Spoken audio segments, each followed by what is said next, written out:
Mirë mbrëma të nderuar shikues, do të flasim sonte për politikën e jashtme dhe integrimet euroatlantike me panelistët e zakonshëm që tashmë na përcjellin në çdo natë, sonte nata e 5 të fushatës elektorale. Do t'i falenderoj për prezencën e zonjën Fatime Ajdari, faleminderit.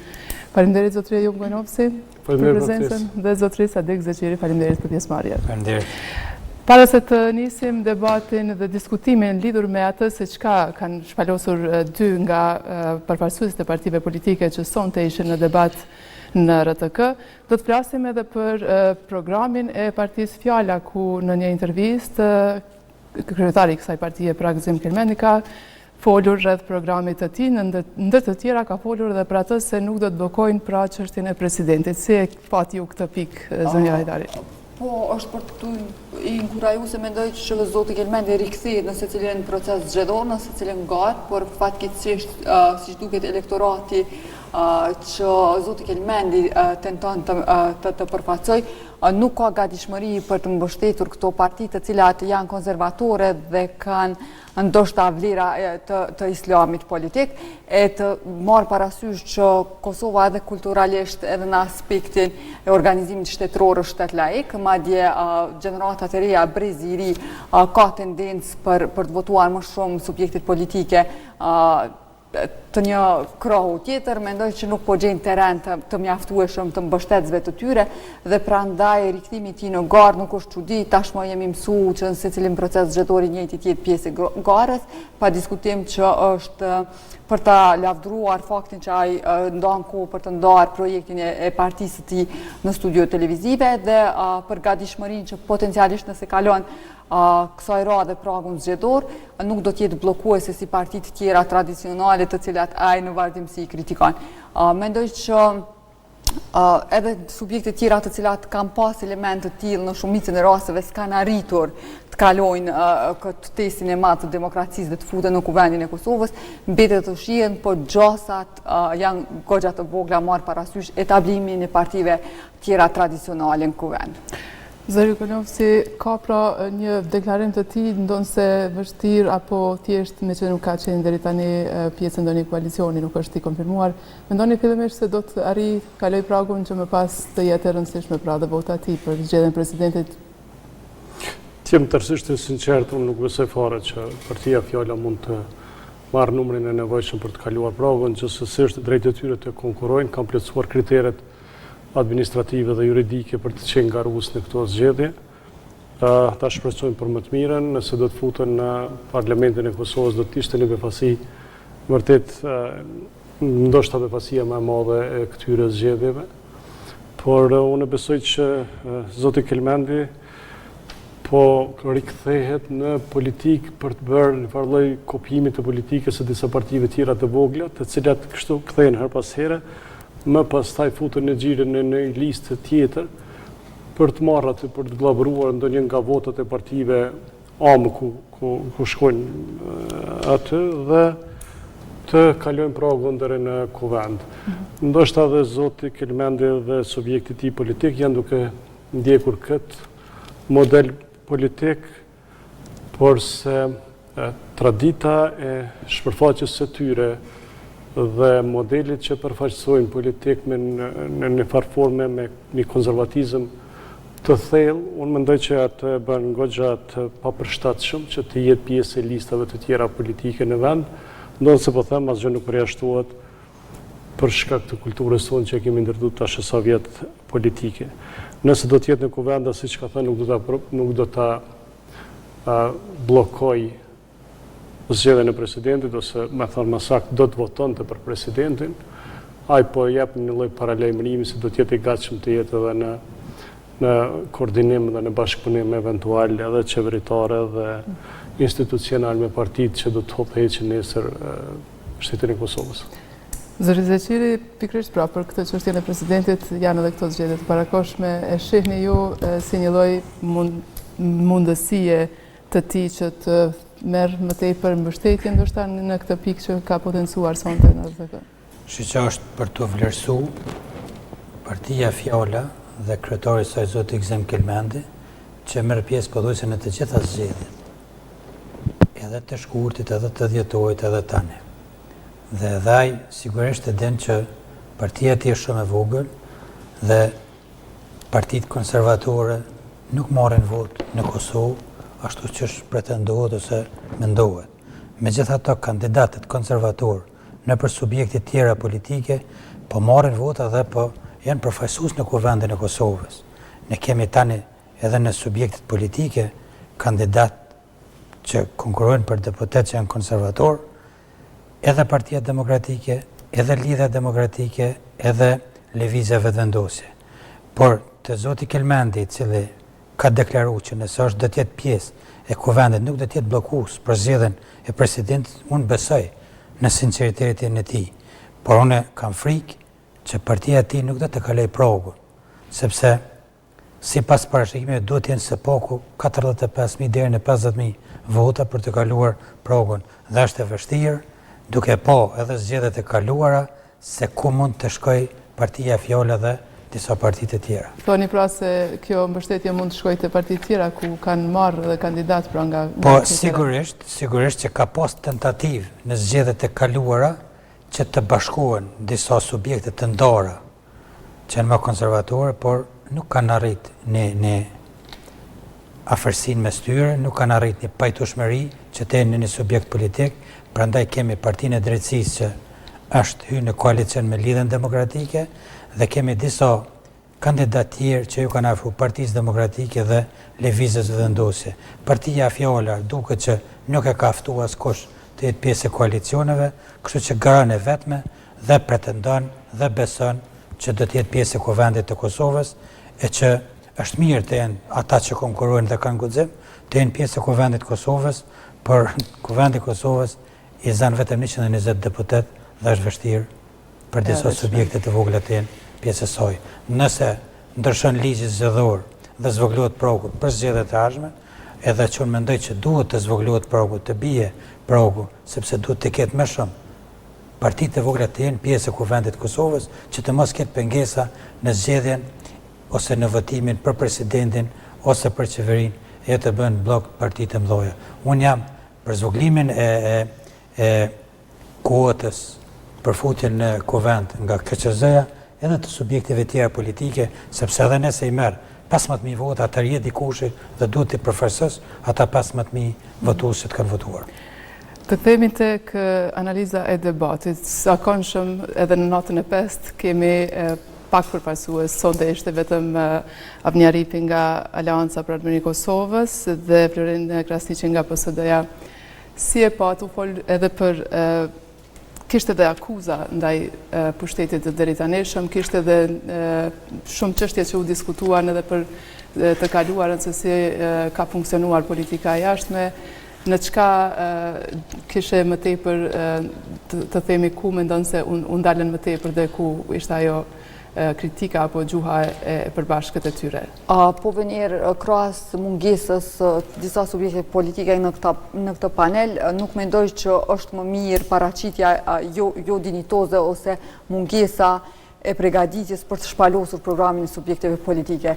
Ne dim që është kohë e fushatës zgjedhore, por megjithatë është respekt për audiencën, respekt për ne që vijmë për t'i ndjekur në studio, dhe fakti që kanë vetëm fyerje dhe ofendime karshi partisë në pushtet, mendoj që nuk u bën derë, sepse megjithatë ne kemi ardhur në shenjë respekti, por edhe për shkak të punës, për të dëgjuar gjithë secilin prej tyre se çfarë kanë për të thënë dhe cili është vizioni ndryshe prej pushtetit, po e pranojmë në bazë të argumenteve të tyre që pushteti pas ka dështuar komplet në politikën e jashtme dhe integrimit euroatlantike, por cili është vizioni që do ta bënte ndryshimin dhe do ta bënte më mirë, ne nuk dëgjuam.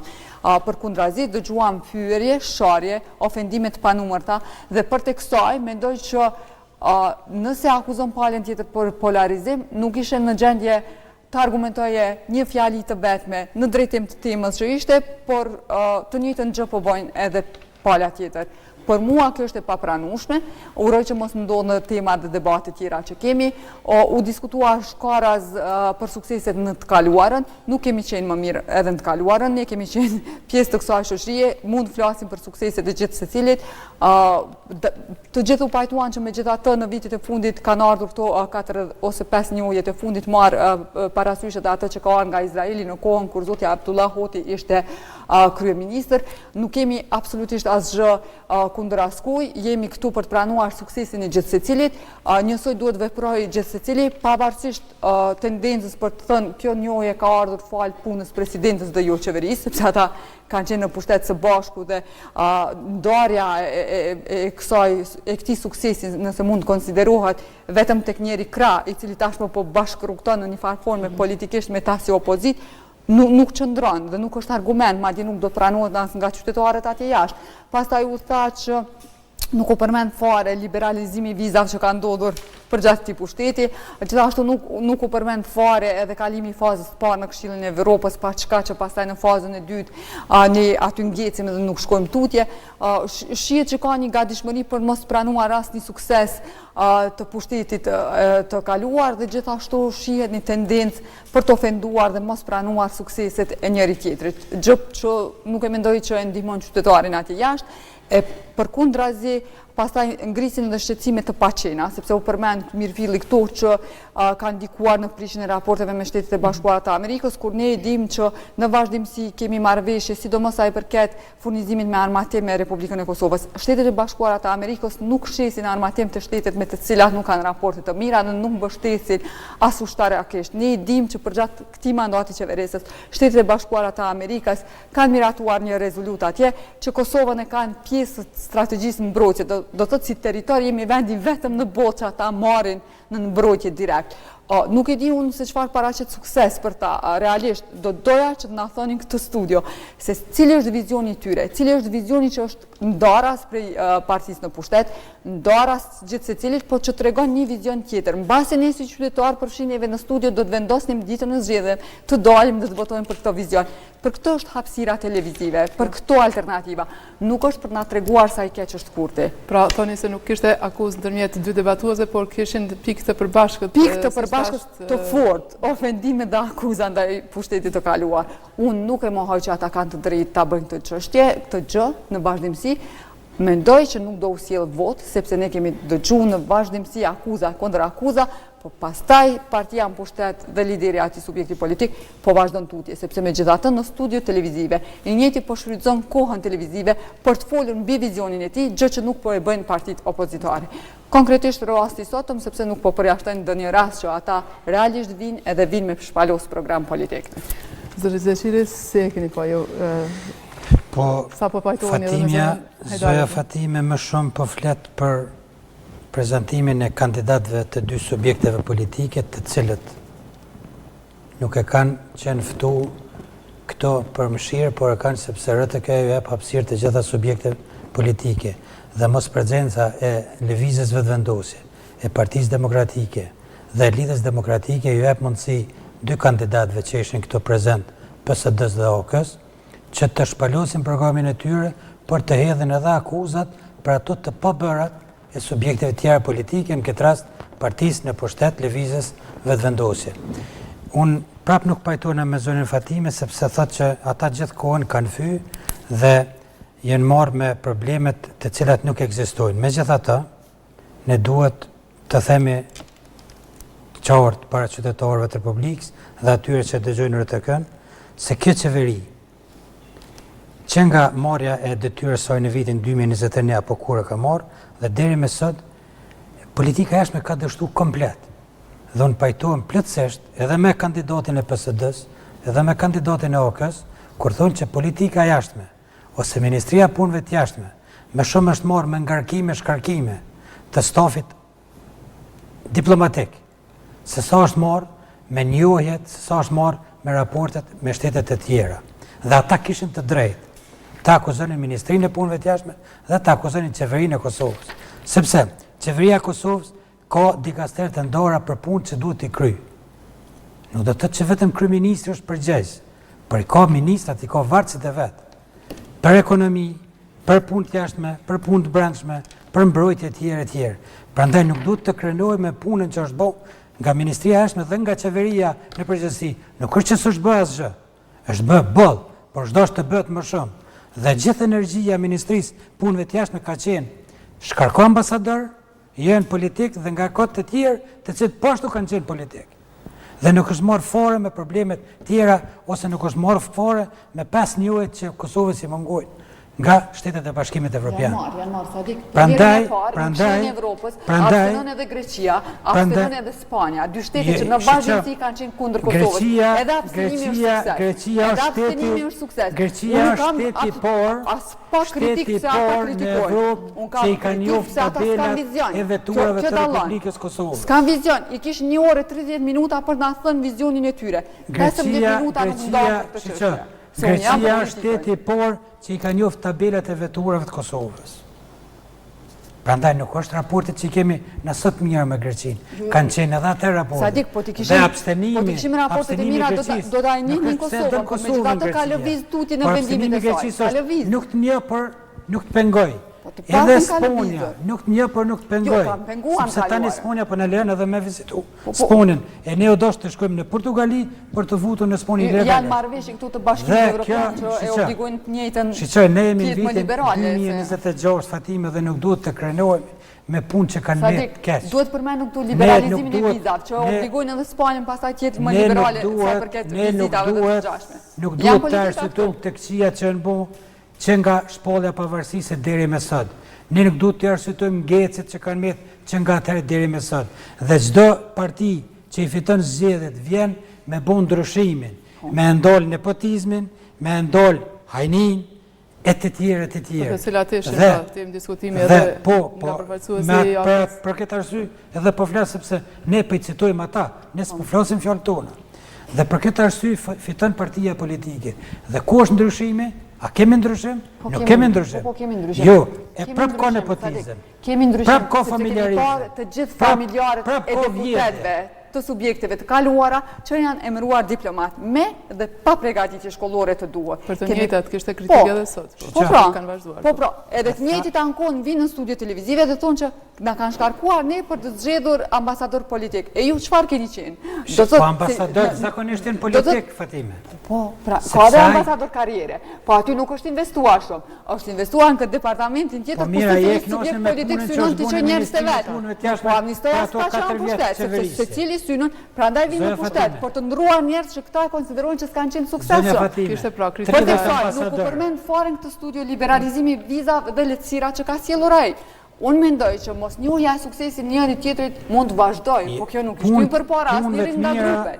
Secili duhet njohur punën e mirë të tjetrit. Dhe ato 4 njohje që kanë ardhur. Që po ja kjo në logjikën e asaj që për punë të mira janë aty të thirrur. Unë e futa dhe njohjen e Izraelit që ka ardhur në kohën e Zotit Abdullah Hoti se është të 5 vjeçarin e fundit. Nuk ka tendencë për të lënë dikë jashtë suksesit ose për të menjanuar dikë. Po nëse ti nuk i ngjeh ato 5 njohje si pjesë e suksesit, po thua nuk ka njohje të reja se këto kanë ardhur për shkak të lobimit të presidentës dhe një individi tjetër, do thotë kjo është me shkput suksesin që ka ndodhur përgjatë kësaj qeverisje. Dhe s'ka logjik, sepse ato njohje kanë ardhur në këtë pushtet. Ato letra që kanë ardhur për njohjen e Republikës Kosovës kanë kaluar nga ajo Ministri e Punëve të Jashtme.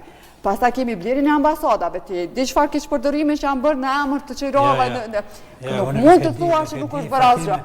Unë nuk e di që nuk e di që ka ndodhur me blerjet e çorave me keqpërdorime sepse unë me ditë që ka qenë kaluar ku familjar të shumë të deputetëve dhe politikanëve të ndryshëm kanë shkuar në qendrat më të mira evropiane dhe më të zhvilluara, kanë zgjedhur kështu me listë ku me shku edhe me na përfaqësu pavarësisht a kanë qenë të përgatitur ajo. Fatime, si është gjendja me emra s'po përmendim se për shkak të fushatave po ishte kritikat ajo që ata po vazhdojnë të shkarkohen, pikërisht ata. Po pra, sepse pakënaqësitë ekzistojnë dhe janë njerëzore. Unë i kuptoj këtë drejtim, po megjithatë kritika duhet të jetë mirëfillt. Për shembull, nëse identifikon një vend ose një kryeqendër evropiane ose botërore që neve na kryen punë dhe ti ke një strategji të qartë se si ti ofro me atij vendi, vjen këtë studio televizive dhe thua që ky si pushtet nuk ka arritur na ofroj me këtë qendër në mënyrë që ne të bëjmë përpara, sepse kjo na ofron me këtë tjetrën dhe na e sjell këtë suksesin tjetër, prandaj ky kryeministër dhe ajo ministre s'na kanë përfaqësuar dinjitetshëm, këtë kuptoj si kritik. Po të vish në studio dhe të ankohesh për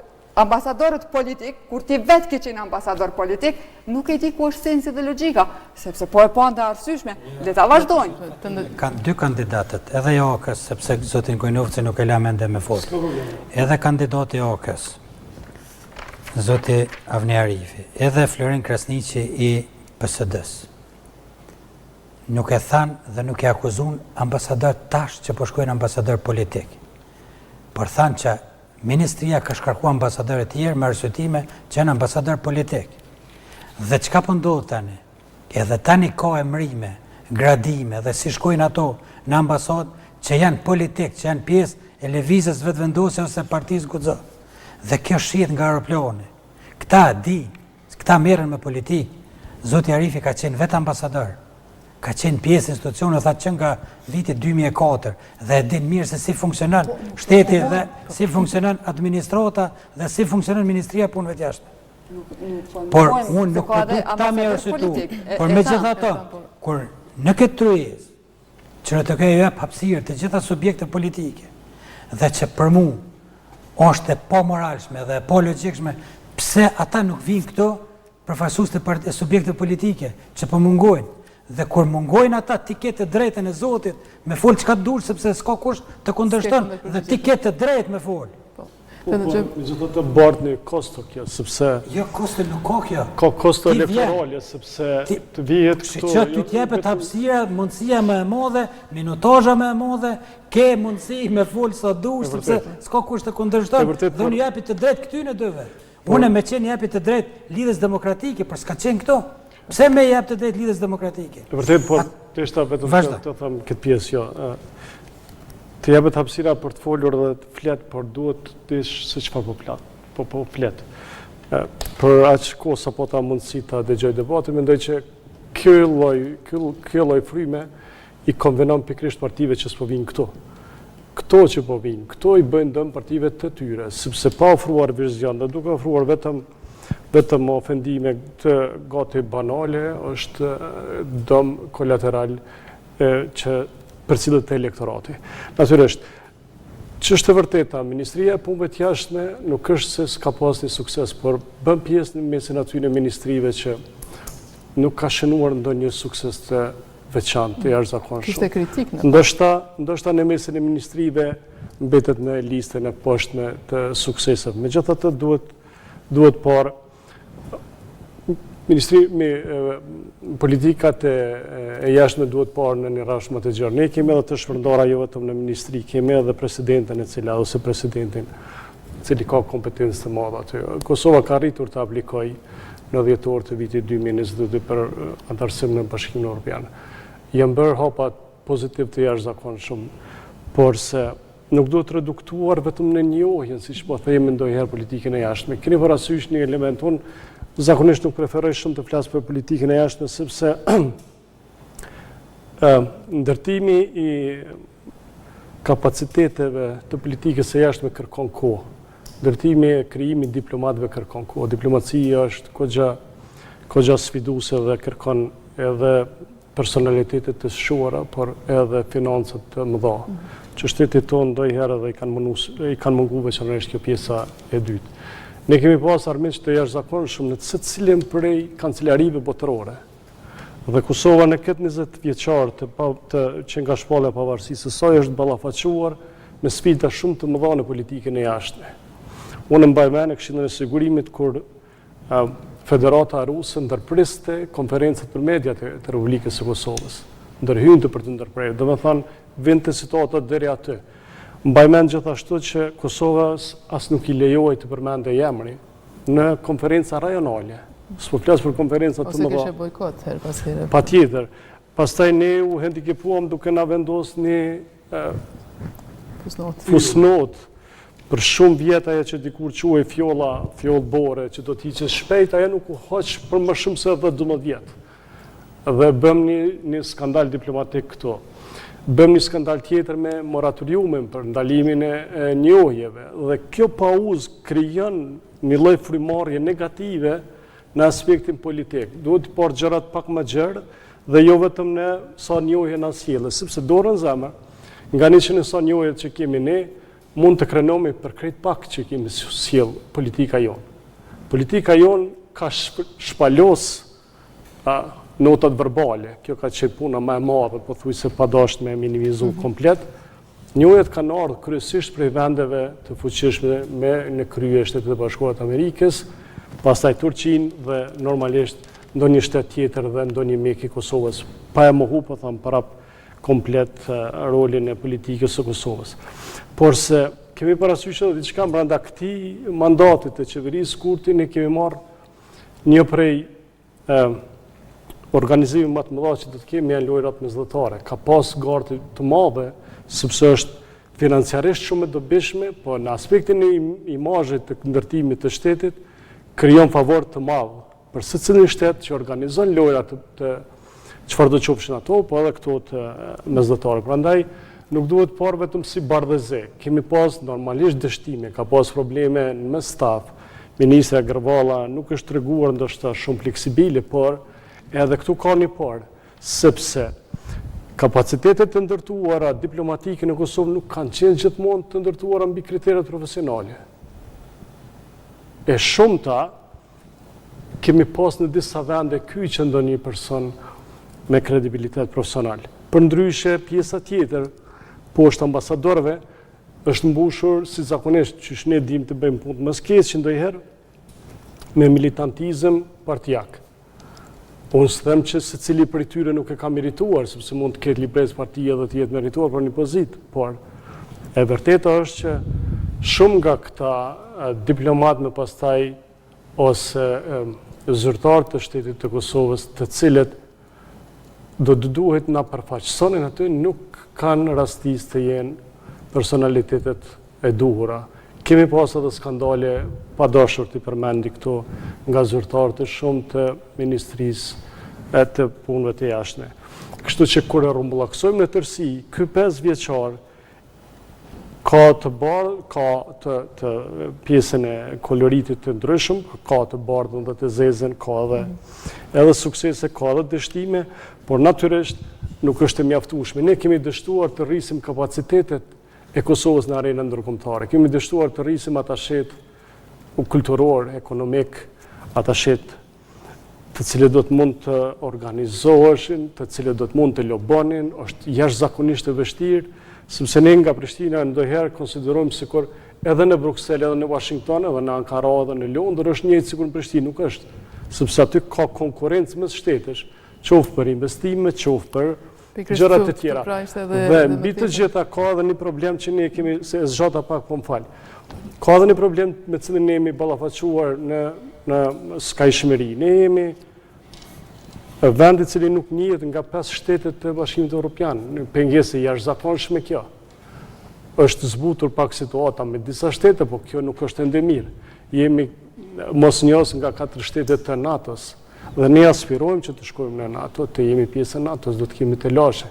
Është zbutur edhe këtu gjendja, është zbutur pikërisht për shkak të angazhimeve dhe punëve të mëdha, por mos harroni tani kur gjithmonë e numërojmë ndonjë sukses, tani mbie mend që ne kemi pas ambasadat të cilat i kemi lënë me derë mbyll. Pikërisht për të qenë vështime të cilat nuk do duhet të ndodhin. Edhe të zonjës Hajdari, pra këtu ishte më tepër ndoshta edhe fokusi kur u diskutua për politikën e jashtme dhe për angazhimin edhe të ambasadorëve në vendet të ndryshme, pra ka një nga elementet që po shihet nga të paktën referuar debatit paraprak, mungesa edhe e stafit dhe kapaciteteve të tjera, të cilat padyshim se lënë ndoshta për të dëshiruar në aspektin e asaj që përmes këtyre ambasadave mund të përfitohen edhe të themi mund të promovohet vendi i Kosovës ose të përfitohen dhe të tjera mundësi në shtetet nga ku janë. Po veni pajtohem plotësisht që këto ambasada ose konsulata nëse nuk kanë në stafin e nevojshëm, stafin profesional, mundësia që ata të na përfaqësojnë dhe të shtyjnë përpara interesin e Republikës Kosovës në vendet ku operojnë është relativisht e vogël, për të mos thënë inekzistente. Marr parasysh, për shembull, disa herë është kritikuar ambasada në Washington dhe këtu më shumë kemi informacione edhe prej media, ndoshta për mungesën e stafit, për mungesën edhe në numër, po edhe në aspektin profesional profesional, se pastaj kur numri është shumë i reduktuar, mundësit për të pas njerëz kredibil të cilët shtyhen përpara çështje është relativisht i vogël. Pa diskutim që këto misionet, sidomos në shtetet mike, në shtetet kyçe që bëjnë politikën botërore, duhet parë me seriozitet maksimal, duhet investuar dhe po pajtohem edhe me atë që thamë dje, janë çështje të caktuara të cilat nuk pyesin për buxhetin e shtetit, duhet siguruar buxheti i shtetit. Ne dimë se çfarë bën, çfarë politike agresive sa i përket lobimit dhe sa i përket përfaqësimit bën Serbia në arenën ndërkombëtare, duke e ditur ballafaqimin me kë e kemi, pa diskutim që këto kapacitetet tona duhet shtohet, duhet të investohet në trajnime e të stafit tonë diplomatik, pa diskutim që jemi këtu për të shpalosur kritikën deri në fund aty ku është keq, sepse pa diskutim që asnjë nuk na konvenon që shteti i Kosovës të përfaqësohet jo dinitetshëm në arenën ndërkombëtare, përkundrazi mendoj që duhet bërë shumë më shumë në atë drejtim. Por edhe me atë që sa po dëgjuam prej Gojnovcit, ai shpalosi disa telashe dhe disa mangësi, ndoshta lobimit e 5 shtetet mosnjohëse të Bashkimit Evropian duhet të jetë intensiv, duhet të jetë i përhershëm, duhet të jetë shumë më agresiv se sa që është, sepse ne synojmë shkojmë atje. Kjo është kritika e mirëfillt, nuk po presim asgjë më shumë, asgjë më pak se sa kjo kritikë e mirëfillt të vijë nga panelistët që vijnë këtë debat, sepse ka hapësirë edhe për kritikë, pa diskutim, po kritika që të mirëfillt e bazuar, sepse ka mundësi për kritikuar dhe për gjetur këto pikat e ndihshme në të cilat mund të bëhet më shumë e nuk është bërë. Zotëri Zeqiri, shihni pra si një kritik të arsyeshme këtë nga zotëri Arifi për mungesën e organizimit të këtyre ambasadave në vendet të tjera në aspektin e asaj që do të mund të lobonin më shumë për vendin, do të mund të kishim më tepër antarësim në organizatat të ndryshme në vendet për nga vina, po të bëhen linja të bashkëpunimit shtet me shtet. Shqeqa i herë, Kosova nuk ka ambasador kredibil në për shtetet të forta, shtetet fuqishme që kemi nevojë me pas. Për ashtu sabrekismorin që është në Japoni, që unë kam respekt veçont, po edhe një punë të jashtëzakonshme që bën ambasadori në Berlin, zotja jetim duket. Kosova, ose këtë qeveri për këtë mandat 4, 5, 6 vjeqor, u dosht të emraj ambasador që kanë autoritet dhe që kanë kredibilitet. Ambasadori e ka rolin kryesor të shtetit në atë vend ku funksionon dhe ku vepron.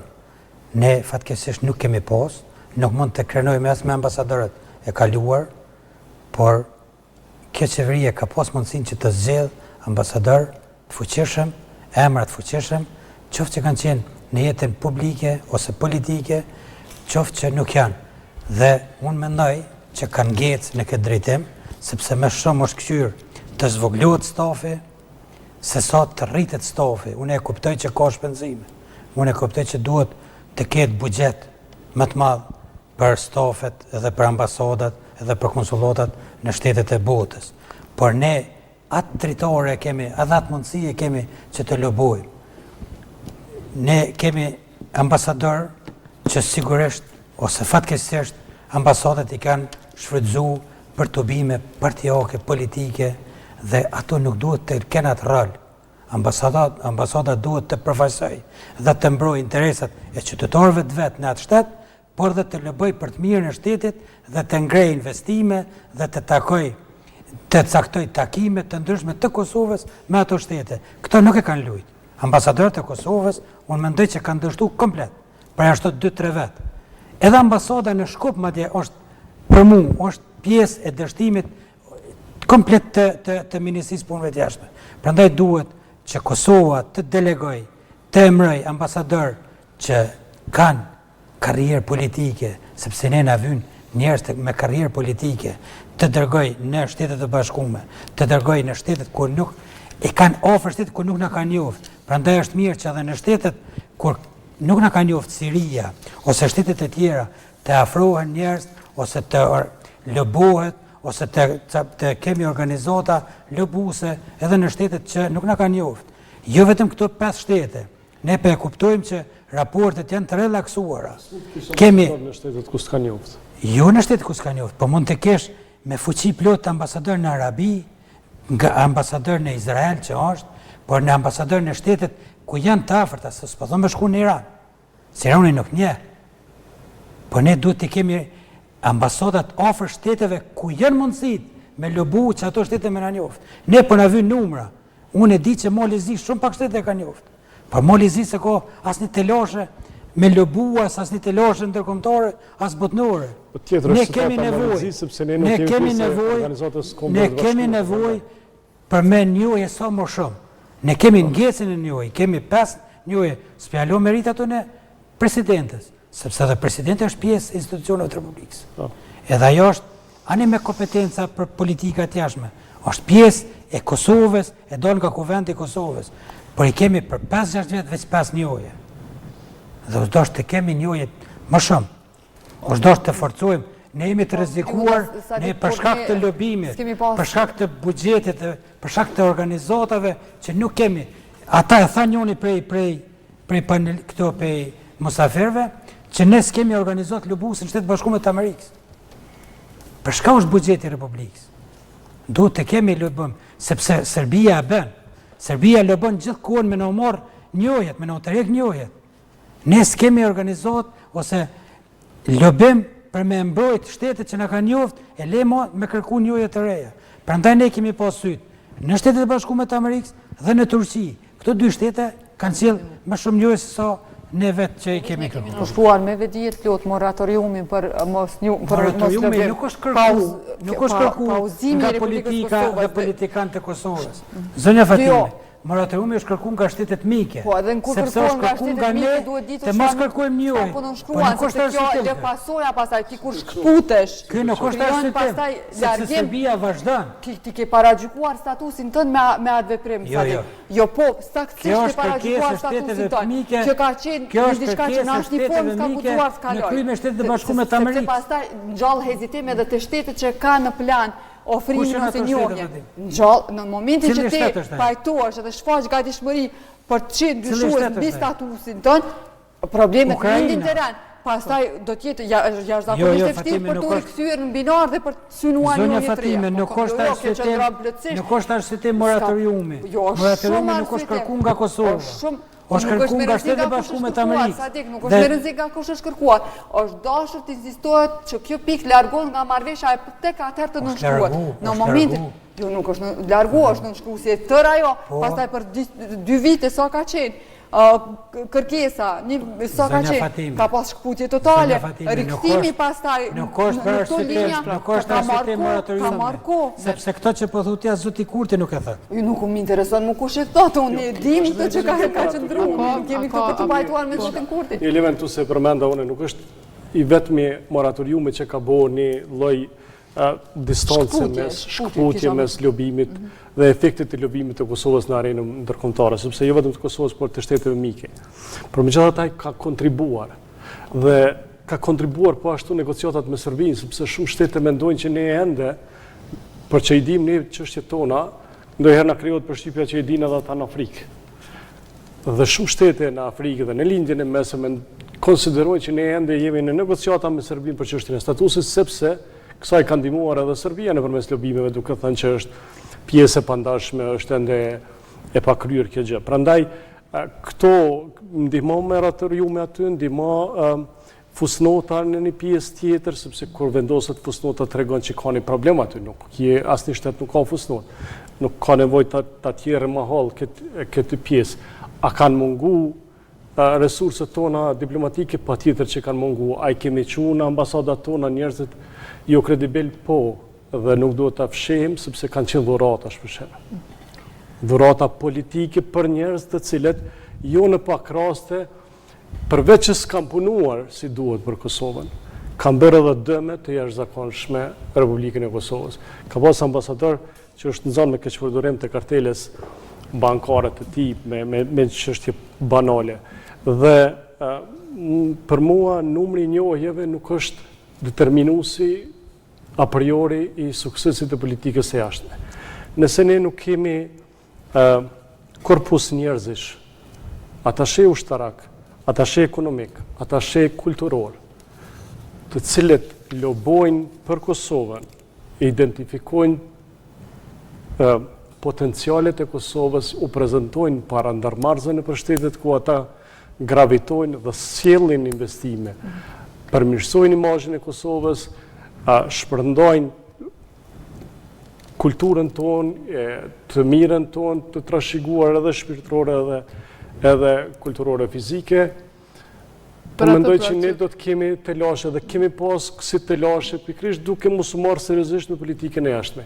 Unë i pas shpejt programet e partive politike të mëdhaja për politikën e jashtme dhe se cila për tyne ka identifiku këto probleme. Madje në programin e Partisë Demokratike është një fjali ku thot do të ngrisim cilësinë e shërbysëve në për ambasada, që tregon se ata e dinë që kemi cilësitë të dobët të punojnë zona ambasada. Këtë që e tha dhe zotëri Zeqiri, do të të krahas këtij lobimit maratonik të pandalshëm për atë Serbisë për të penguar njohjen nga shtetet e tjera për Kosovën, përkundër këtyre vështirësive që janë gjatë rrugtimit, a do duhet kishte më tepër, ndoshta edhe më tepër angazhim, apo si po i shihni pra këto programet, apo parashohin më shumë korrigjimet edhe të vetvetes, po edhe të programeve të tjerëve që të fuqizojnë dhe më shumë. Programet e partive politike kanë gati ngjashmërim njëna me tjetrën, sa i pa është televizave vendosës Lidhje Demokratike të Kosovës, të Aleancës dhe të Partisë Demokratike të Kosovës, të gjitha kanë synim antarësimin e Kosovës në NATO, në Bashkimin Evropian, fuqizimin e Kosovës me resurset e reja e kështu me radhë. Por duhet të kemi edhe një diçka të qartë venera. Suksesi i Kosovës në politikën e jashtme është i ndërlidhur direkt me suksesin e Kosovës brenda. Nuk janë të shkëputura. Ne duhet të bëjmë këto gjën më të mirë për qytetarin, në mënyrë që ato të prezentojmë dhe këtë jetë realiteti jonë i prezentuar jashtë. Kur ne do të kemi sukses brenda me patjetër, do të japim një shtys suksesit për jashta. Dhe natyrisht, unë mendoj që Kosova duhet të përqendrohet kryesisht në këto dy fusha në integrimit e evropiane dhe në antarësimin në NATO. Këto janë alfa dhe omega, konsideroj politikës së jashtme për të cilën do duhej harxhuar energjia kryesore. Pa i lënë anash edhe elemente tjera të rëndësishme, të cilat na bëjnë pjesë të gravitetit të përgjithshëm politik evropian dhe botror. Po pra, zënjatari u fol pra edhe për këtë çështjen e partneritetit strategjik dhe e tha dhe zotëri Arifi ndër të tjera që marrëdhëniet me ndërkombëtarët duhet të fuqizohen në programin e PDK-s, po ashtu ka një nga pikat pra që është sipas tyre rikthimi ose rifuqizimi, rikonfirmimi i marrëdhënieve. Gjithë këto shkojnë në kritikë të asaj se është lënduar pak a shumë procesi ose bashkëpunimi me partnerët dhe me aleatët e vendit. Si i pat këto komentet? Po, Venir, nuk ka 5-6 minuta për këti momenti unë thash, pavarësisht që është propozuar nga shteti më miqësor dhe aleati kryesor i Shtetit Bashkuar të Amerikës, kjo pika për moratoriumin, mendoj që është dashur t'i thuhet jo, sepse megjithatë ti je shtet sovran dhe po për pika caktuara si kjo, kur cënohet interesi i vendit, duhet thuhet jo dhe sqaruar pse jo. Duhet sqaruar pse jo dhe me këtë pikë ti nuk humba lart. Po ti insiston që të respektohet. A e di që ka pas pika që janë tërhequr nga e marrëveshje. Ka pasur pika që janë konsideruar të dëmshme, që është insistuar që të tërhiqen. Dhe pastaj të tërhiqen këto pika dhe ka bashkuar. Dhe kjo nuk do të thotë që ti nuk po respekton. Kjo nuk do të thotë që ti nuk ke raporte të mira ose po cënon raportet e mira.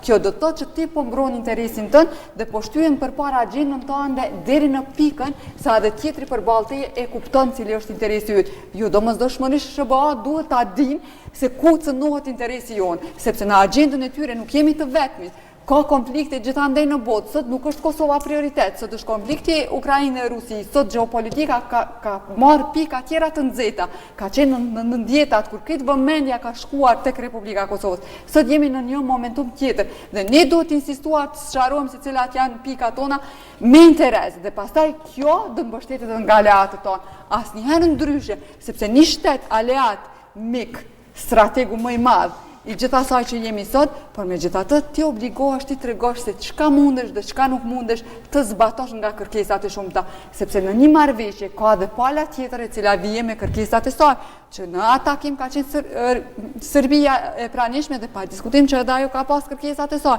Dhe për Shtetet e Bashkuara të Amerikës, nëse ti potencialisht nuk thua që kjo pikë cënon interesin e Republikës Kosovës, jo detyrimisht ata duhet jenë të obliguar të dinë se cila pikë sa prek interesin e Republikës Kosovës dhe sa potencialisht dëmton. Jo pse ata do ta bënin me qef një gjë të tillë, sepse kanë investuar shumë këtu për të mos ta bërë, por megjithatë je ti përgjegjës për të mbrojtur interesin tënd.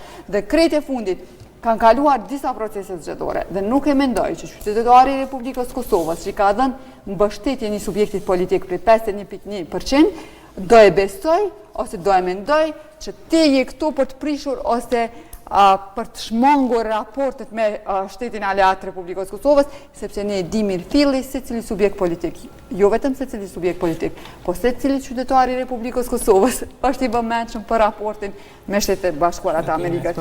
Dhe kjo absolutisht nuk cënon interesin me Shtetet e Bashkuara të Amerikës. Mirë që e bëjnë si kritik, sepse diçka duhet thënë. Fatime më herët e thënë dhe po bën një kundërshtim me fjalët tua.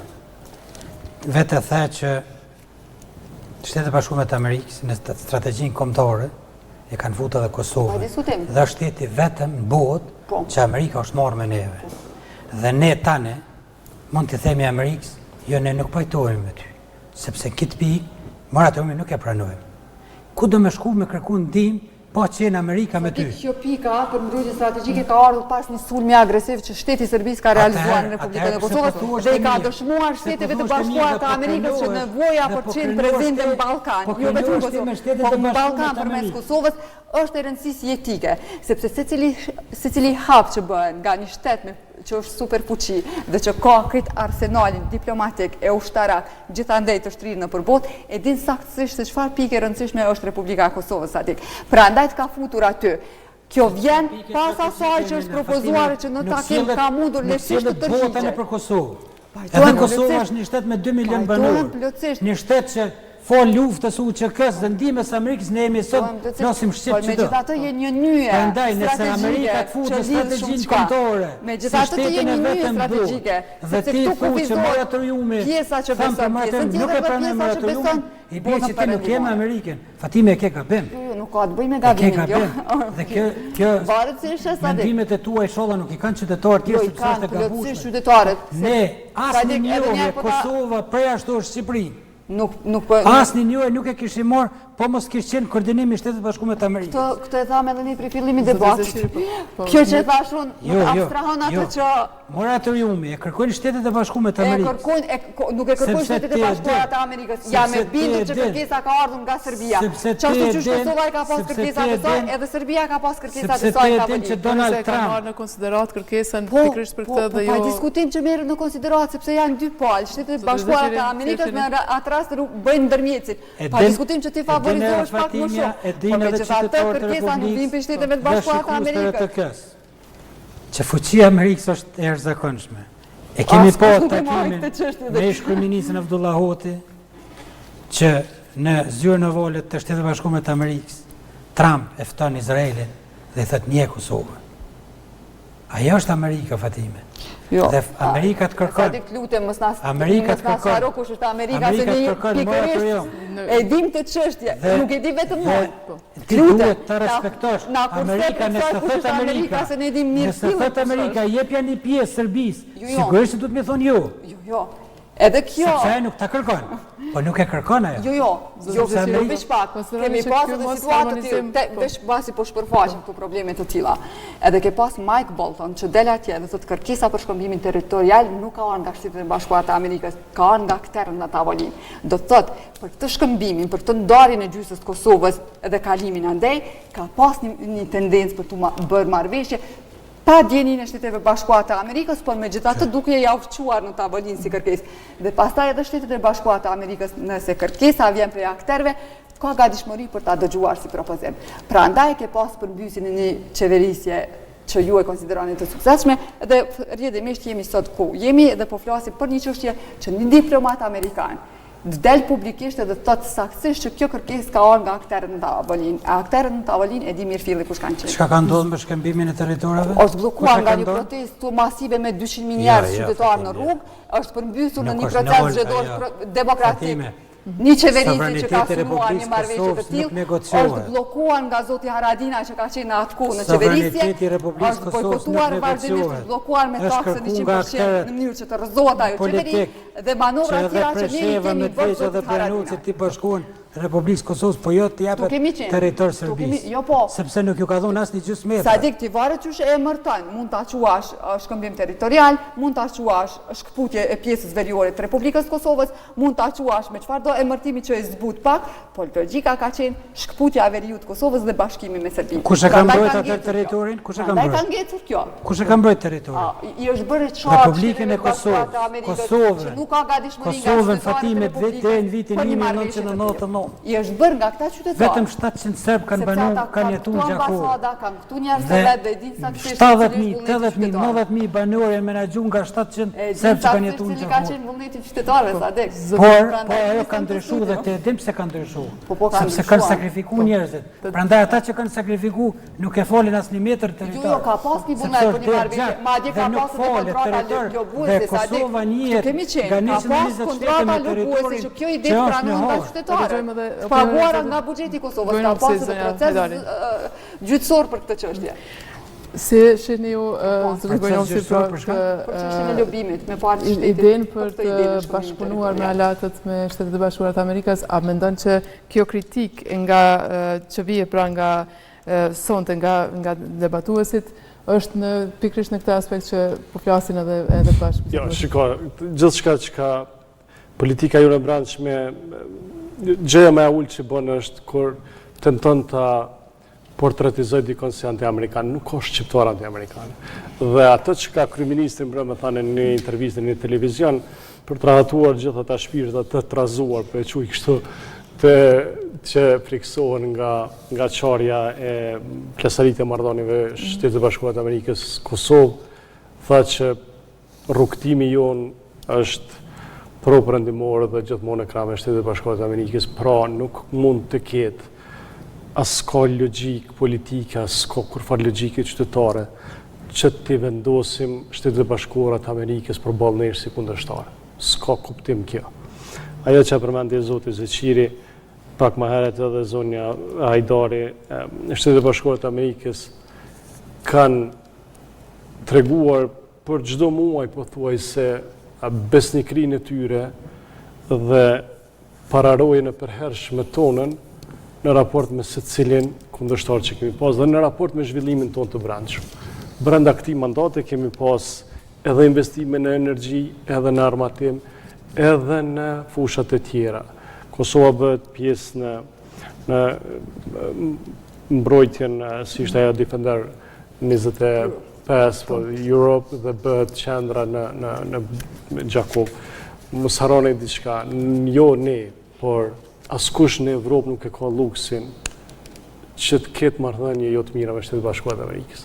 Ne jemi të krijuar nga Shtetet e Bashkuara të Amerikës në radhë të parë nga lufta jonë dhe nga përpjekjet historike të popullit të Kosovës me nënkrye në fund ushtrinë qëllimtare të Kosovës dhe jemi ndihmuar direkt nga krahu i fortë paqëdashës demokratik siç janë Shtetet e Bashkuara të Amerikës. Nuk mund të jetë ndryshe, nuk ka formulë tjetër të ekzistencës, jo vetëm të Kosovës, po të shumë shteteve në rajon. Ne peshojmë se çfarë ndodh me një shtet shumë më të fortë se Kosova kur luftohet nga një superfuqi që është Ukraina. Dhe Ukraina nuk do të mbjet tënde pa mbështetjen amerikane.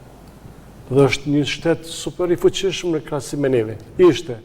Tani është në gjendje të shkatëruar sepse po bëhen 4 vjet luftë dhe është keq. Dhe mos i frym shumë kësaj ide se anti-amerikanizmit sepse absolutisht është e pakuptimt dhe jo vetëm që është e pakuptimt, por është edhe e dëmshme. Askush nuk na quan neve anti-amerikan më shumë se neve vetveten. Është e çuditshme kjo punë. Dhe askund nuk e gjen një politikan të Kosovës futur te secila parti politike.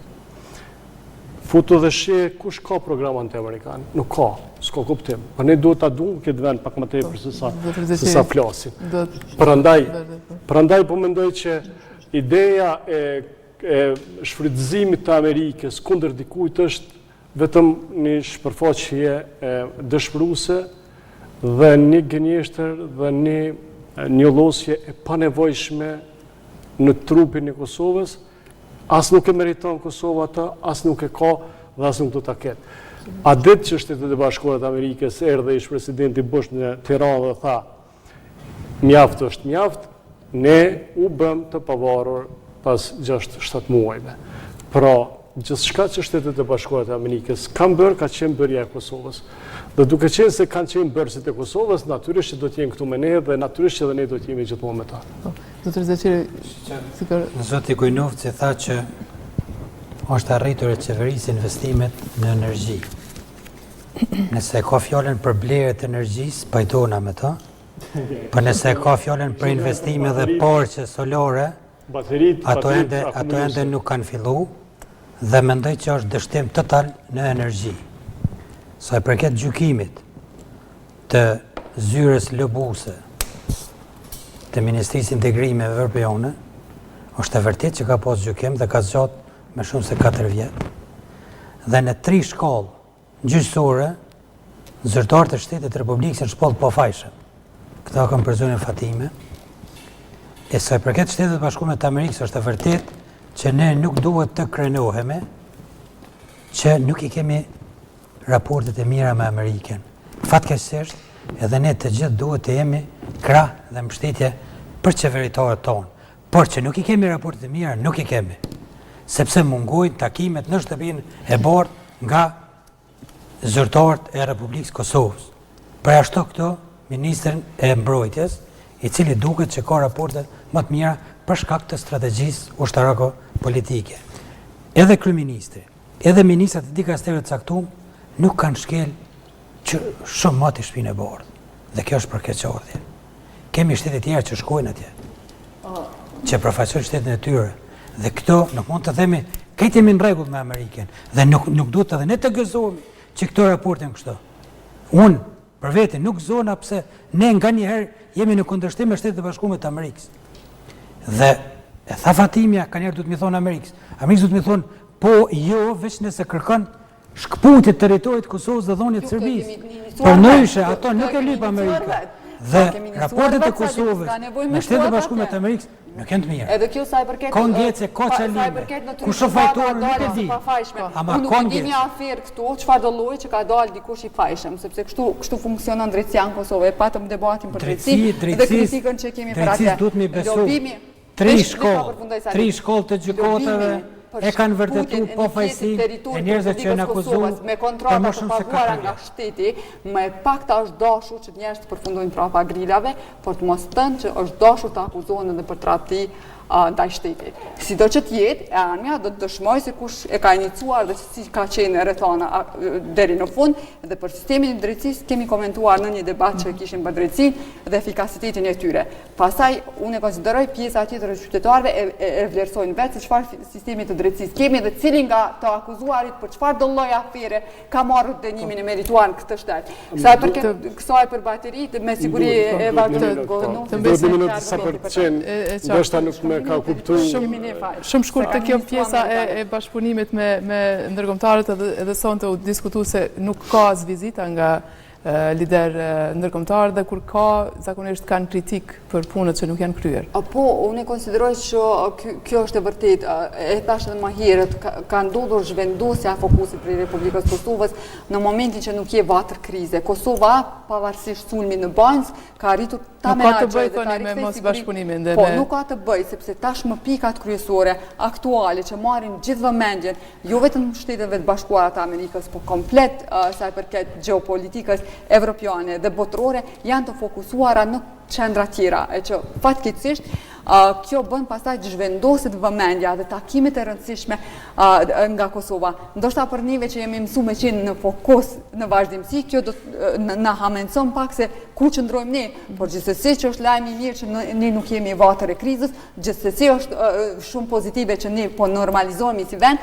dhe gjithsesi është treguesi qartë mospërfshirja e ndërkombëtarëve në krizat e brendshme, sepse Kosova ka treguar një pjekuri politike që ditë menaxhoj me veten dhe ditë menaxhoj krizat.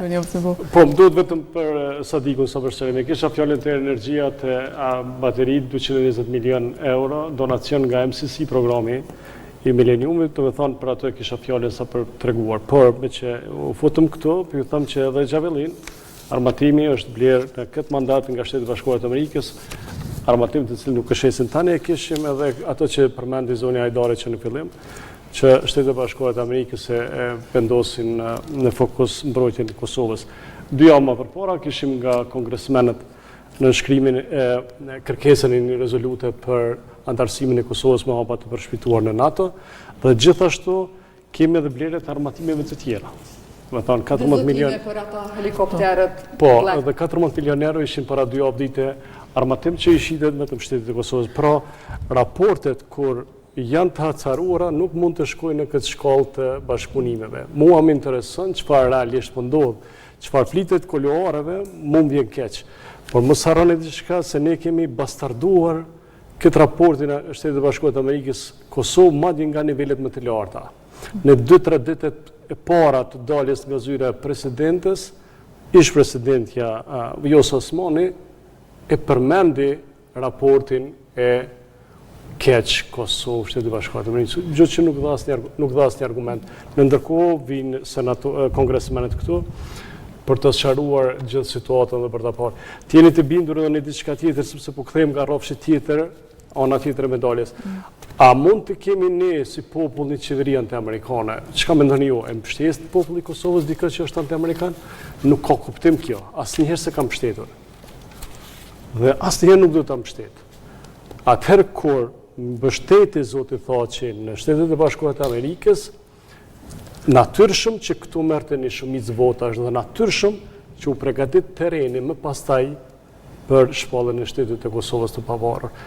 Ne dera në Shtetet e Bashkuara të Amerikës është miqësore dhe nuk është vetëm e një interesi personalitetesh ose i një raporti personalitetesh. Prandaj edhe Kosova tani në bordën e paqes nuk është merit individuale, është merit shtetërore. Kush do të qoftë të kishte qenë në zyrën presidenciale, atë ditë do të përfundonte në takimin iniciues të krijimit të bordit të paqes. Prandaj nuk ka lidhje këtu me individ, as nuk dua të mbroj individ, as nuk dua të vendos hamar askujt. Jemi fatlum që Shtetet e Bashkuara të Amerikës janë pararoja jonë dhe janë kontribues të jashtëzakonshëm në zhvillimin tonë. Zotëri Zeçiri, i shihni këto programet politike të pasura me pika të rëndësishme për sa i përket antarësimit? Që më mira do të kishte qenë sigur përfaqësues të subjekteve politike të jenë sot sonë të prezent këto dhe të shpalosin programet e tyre për politikën e jashtme dhe integrimet euroatlantike.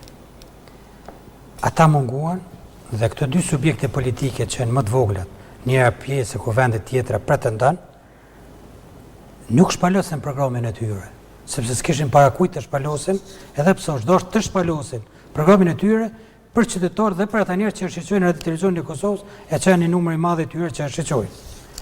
Programet e partive politike janë të ngjashme, ku është në aspekti të politika jashtme, sepse nuk kanë çka me zbulu më shumë se sa me punu për njohje edhe me punu për raportet mira me shtetet mike dhe me shtetet jo mike që ato t'i binden dhe t'i kemi mike.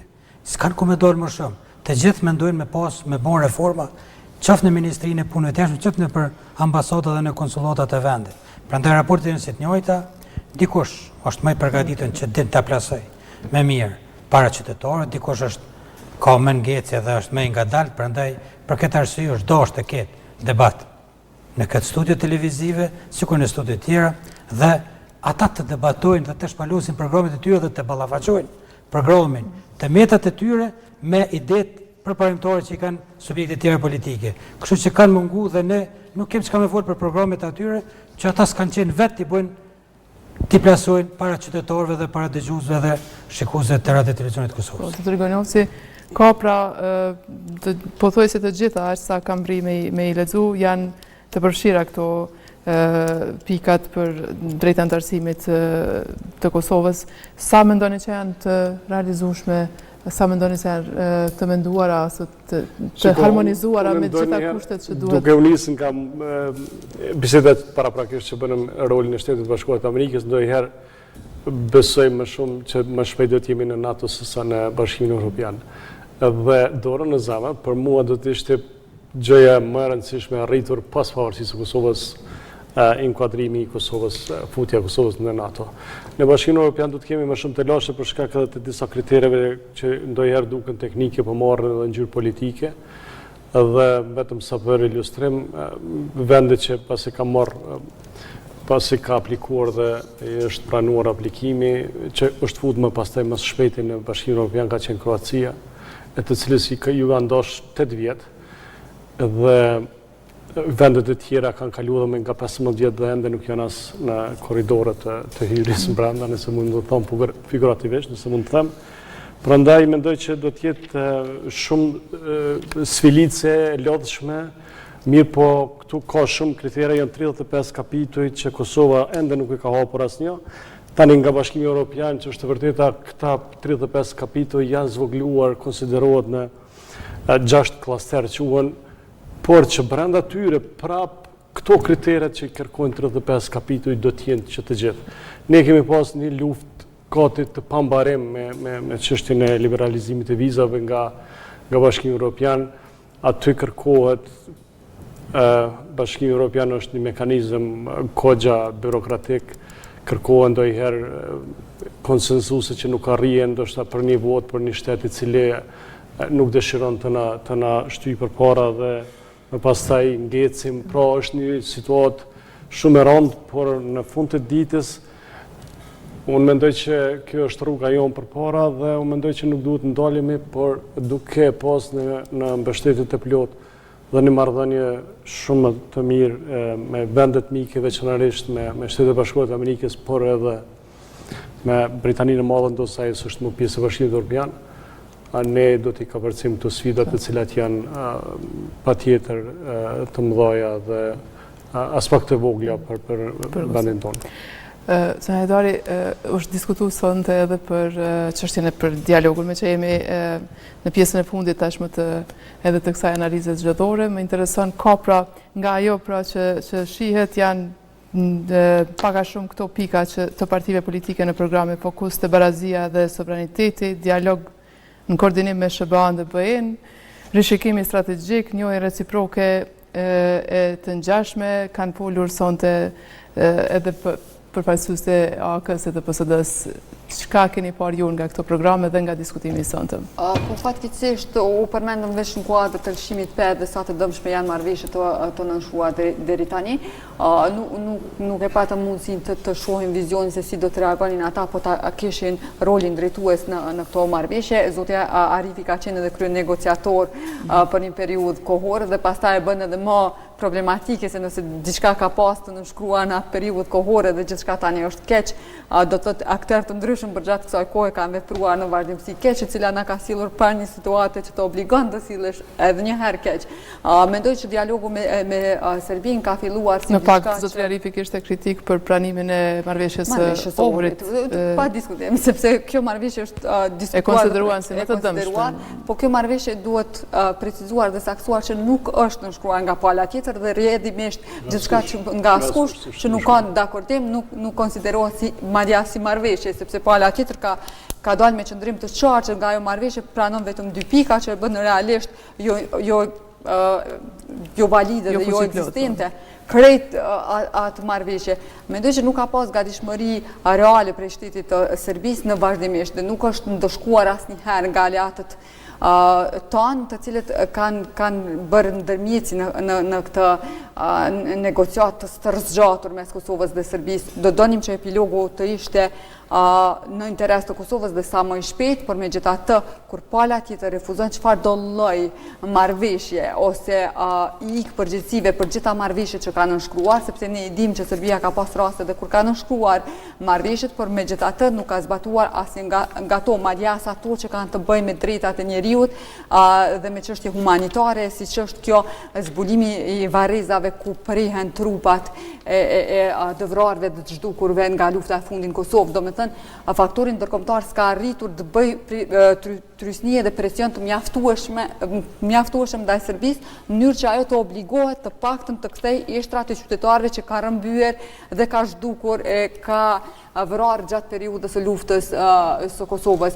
Mendoj që duhet trysni shumë e madhe dhe fokus shumë më i madh se ai përket dialogut, po pa diskutim që kjo marrëveshje e fundit që megjithatë kritikohet shumë, me hapjen e këtyre ambasadave në qytetet përkatëse, është deri diku një lloj njohje, por megjithatë asnjëherë nuk është përmendur kjo njohja formale dhe përfundimtare, sepse nuk ka pas gatishmëri që ky dialog të përfundoj. Përderisa Serbia ta ketë mundësinë për ta zbaritur këtë proces, do ta bëj, nuk varet vetëm prej Republikës të Kosovës. Ne kemi pas një konstruktivitet në vazhdimsi, madje ka pas kritik fillimisht të dialogut përfshirë dhe vetë lëvizjen vetëvendosje, po pastaj për shkak të presionit ndërkombëtar dhe kjo që Amerikës nuk i thuhet jo, është obliguar të ulet në tavolinë dhe diskutojë të negociojë me Serbinë, por megjithatë ne njohim kë kemi përballë dhe dim sa e vështirë është negocimi me ta, po mos ishte, nuk do të kishte nevojë që në vitin 99 të ndodhte ajo që ndodhi dhe të intervenonte ushtarakisht një aleancë e madhe si NATO për ta rikthyer pastaj procesin te ky procesi negocimit, i cili edhe ashtu është stërgjatur dhe pajtojmë plotësisht që më nuk ka asnjë lloj efekti ose logjike të vazhdoj tutje.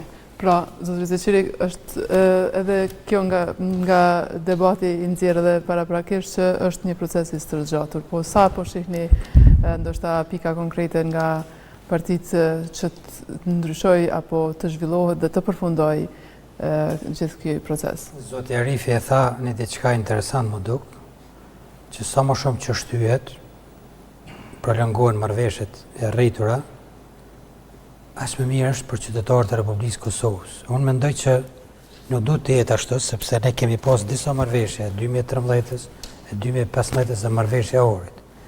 Dhe nëse e mbajmë mend, numri 2, lëvizjes vetëvendosje, zoti Konjufca ka thonë që marrëveshja më e mirë ka qenë viti 2013. Dhe tani marrëveshja e Ohrit, të cilën zoti Kurti mbrëmnin në televizion, ka thënë që ne kemi pranuar atë marrëveshje. Nuk është e mirë, po jemi detyruar ta pranojmë. I bie që të gjitha marrëveshjet janë të dëmshme. Por sa më shumë që shtyhet, sigurisht që mis tonë ndërkombëtar do të kërkojnë më shumë, lëshim penga ona jonë, dhe të të rëndohet barra jonë. Dhe ndoshta shkon mirë që në vitin 2013 atë marrëveshje të dërgohet në gjykatën kushtetuese dhe pikat të cilat janë të kontestueshme të binë. Është dërguar, po s'është pranuar nga gjykata kushtetuese atë. Është dërguar marrëveshja e vitit 2013. Janë shumë pika të cilat binë poshtë të asaj marrëveshje. Po, por duhet të jetë vetëm sa për të saktuar isha. Çdo marrëveshje tash e re e rëndon marrëveshjet e tjera, sepse tash duhet të bëhet marrëveshje tjetër dhe ne e dim që zoti Kurti ka thonë, ne nuk bisedojmë me Serbinë, ne bisedojmë me serb lokal. Nuk është mbajt fjala. Kemi kalu në nivelin e njëjtë të bisedime dhe të negociatave, ashtu që kanë qenë parti tjera dhe qeverit tjera.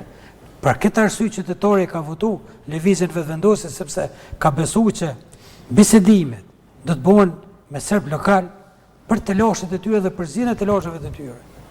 Por këta kanë vazhduar njëjtë sikur parti tjera. Prandaj unë proceset zgjedhore që ky fiton njëri pas tjetrit bashkë me dialogun. Po shiçë, unë nuk më ndikoj të qytetarët.